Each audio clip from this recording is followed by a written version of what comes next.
सुप्रभात। यह Jeffersonville Indiana में शनिवार 5 जुलाई 2025 है। यहाँ ब्रैनम टैबरनेकल से उकाब एक साथ इकट्ठा हो रहे पत्र। अब भाई जोसेफ ब्रैनम, प्रिय जुड़ी हुई दुल्हन, आज इन वचनों को परमेश्वर ने अपने साथ में दूत संदेशवाहक के जरिए से बोला और अभी भी हमारे जरिए से यीशु मसीह की दुल्हन के जरिए से पूरा किया जा रहा है। यदि मैं कलीसिया जाने में विश्वास नहीं करता तो मेरे पास कलीसिया क्यों है? उस रात हमारे साथ देश भर में कलीसियाएं जुड़ी हुई थीं। हर 200 वर्ग मील में मेरी कलीसियाओं में से एक कलीसिया जुड़ी हुई थी। वे कलीसियाओं में, घरों में, छोटी छोटी इमारतों में, यहाँ तक के पेट्रोल पंप में भी थे। संयुक्त राज्य अमेरिका में हर कहीं फैले हुए हैं। सारे के सारे बिल्कुल एक ही समय में सुन रहे थे।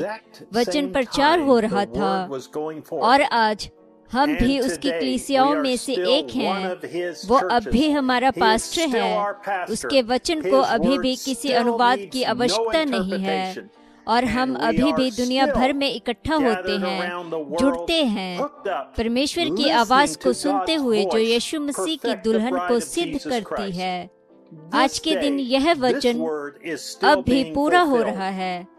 तब उन्होंने ऐसे पहले क्यों किया? उन पास्टर लोगों ने संदेश को सुनने के लिए अपनी कलीसियाओं को क्यों बंद रखा? वे उस समय बस टेप के मिलने तक इंतजार कर सकते थे, फिर बाद में खुद अपने लोगों को संदेश को प्रचार कर सकते थे। और मुझे यकीन है बहुत से लोगों ने बिना किसी प्रकाशन के ऐसा किया, या शायद कुछ लोगों ने अपनी सभा के लोगों को बताया। अब सुनना, हम विश्वास करते हैं कि भाई ब्रैनम परमेश्वर का भविष्यवक्ता है, लेकिन उसने यह नहीं कहा कि हमें अपने कलीसियाओं में उसी को सुनना है। मैं इस रविवार को प्रचार कर रहा हूँ और हर रविवार को बस टेप प्राप्त करें और अपने घरों में उन टेपों को सुनें। उस समय दुल्हन ठीक अभी की दुल्हन के जैसे ही उसके पास एक प्रकाशन था और वे सीधे अपने लिए परमेश्वर की आवाज को सुनना चाहते थे। वे परमेश्वर की आवाज को सुनने के लिए देश भर की दुल्हन के साथ एकजुट होना चाहते थे। जैसे जैसे यह आगे जा रहा था, वे चाहते थे कि उनकी पहचान उसकी कलीसियाओं में से एक के रूप में हो, घरों में या जहाँ भी वे थे। संदेश, आवाज और अब टेप के साथ पहचाना जाए। इस दिन यह वचन अब भी पूरा हो रहा है। उन्होंने क्यों किया? हम इसे क्यों देखते हैं और दूसरे नहीं देखते हैं? पूर्व ज्ञान के द्वारा हमें इसे देखने के लिए नियुक्त किया गया था, लेकिन आप जिसे नियुक्त नहीं किया गया कभी नहीं देख पाएंगे। गेहूं इसे देख रहा है और दूर हटने लगा है। इसका मतलब ये नहीं है कि आपको अपनी कलीसियाओं में जाना बंद कर देना चाहिए। न ही इसका मतलब ये है कि आपके पास्टर को सेवकाई बंद कर देनी चाहिए। इसका सीधा सा मतलब है कि बहुत से सेवक लोग और पास्टर मुख्य चीज को भूल गए हैं और अपने लोगों को यह नहीं बताते हैं कि आपको सबसे महत्वपूर्ण आवाज को अवश्य ही सुनना है, जो टेप पर परमेश्वर की आवाज है। हर दिन कलीसिया में जाना आपको दुल्हन नहीं बनाता है। ये परमेश्वर की मांग नहीं है। फरीसी और सदूकी लोग इस शिक्षा को अच्छी तरह जानते थे। वे हर एक वचन के हर एक अक्षर को जानते थे, लेकिन जीवित वचन मनुष्य की देह में ठीक वहीं पर खड़ा था। लेकिन उन्होंने क्या किया? वही चीज जो आज बहुत से लोग करते हैं। वे कहेंगे वे संप्रदाय थे जिसके विषय में वह बात कर रहा था। वे भाई ब्रैनम को उनकी कलीसियाओं में प्रचार करने के लिए नहीं जाने देंगे, लेकिन हम वचन का प्रचार करते हैं और कहते हैं बस जो उसी ने कहा है। यह तो बहुत ही अच्छी बात है। प्रभु की स्तुति हो। यही है जो आपको करना चाहिए। लेकिन फिर कहते हैं आज यह अलग ही है। ये गलत है कि आपकी कलीसियाओं में भाई ब्रैनम के टेप को चलाएं। आप फरीसी और सदूकियों या संप्रदायों से अलग नहीं हैं। आप एक पाखंडी हैं, जैसा कि तब था। वे यीशु है, द्वार पर खड़े होकर खटखटा रहा है, अंदर आने की कोशिश कर रहा है ताकि अपनी कलीसिया से सीधे बात करे और वे अपने दरवाजे नहीं खोलेंगे और अपनी कलीसियाओं में टेप को नहीं चलाएंगे। वह हमारी कलीसिया में नहीं आता है और ना ही प्रचार करता है। शत्रु इस बात को कई दिशाओं में घुमाएगा और अर्थ को फेरेगा, क्योंकि वह इस बात को पसंद नहीं करता कि वो उजागर हो जाए। लेकिन फिर भी यह हमारी बहुत आंखों के सामने प्रकट किया जा रहा है और कई लोग पीछे हट रहे हैं।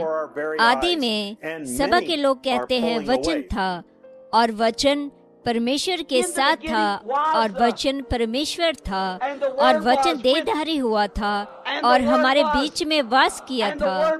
क्या ये सही है? अब हम देखते हैं कि वही प्रतिज्ञा किया हुआ वचन लूका का, मलाकी का, आज से लेकर ये सारे अन्य वचन देहधारी हुए हैं जो हमारे बीच में वास कर रहे हैं, जिसे हमने अपने कानों से सुना। अब हम उसे देखते हैं अपनी आंखों से। अपने खुद के वचन का अनुवाद कर रहा है। हमें किसी मनुष्य के अनुवाद की आवश्यकता नहीं है। हे जीवित परमेश्वर की कलीसिया जो यहाँ है और फोन पर है, जल्दी से जाग जाओ इससे पहले कि बहुत देर हो जाए।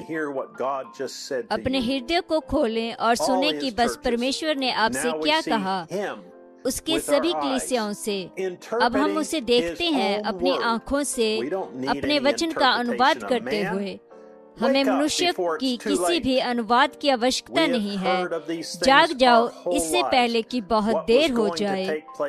हमने हमारे पूरे जीवन में इन चीजों के बारे में सुना है कि अंत समय में क्या बात जगह लेने जा रही है। अब हम अपनी आंखों से जगह लेते हुए देखते हैं। उसने हमें बताया वहाँ केवल एक ही मार्ग है जो परमेश्वर ने अपनी दुल्हन के लिए बताया था। आपको अवश्य ही टेप पर परमेश्वर की आवाज के साथ बने रहना है। मैं दुनिया को आमंत्रित करता हूँ कि आकर हमारे साथ रविवार को दोपहर 12 बजे जेफरसनविले समय के अनुसार जुड़े और आज के लिए परमेश्वर के प्रदान किए गए मार्ग को सुने।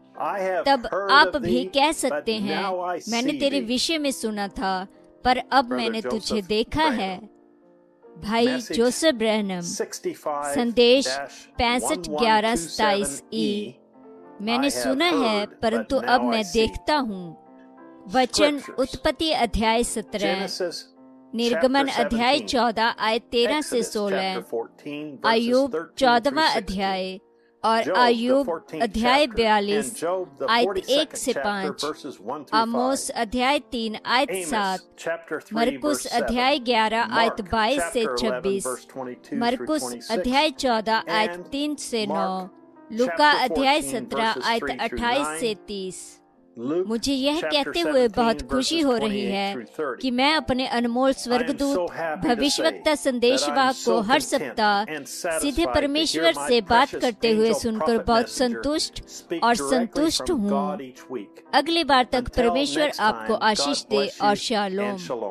पूर्व निर्धारित बीज, भाई डेविड इरेक्सन।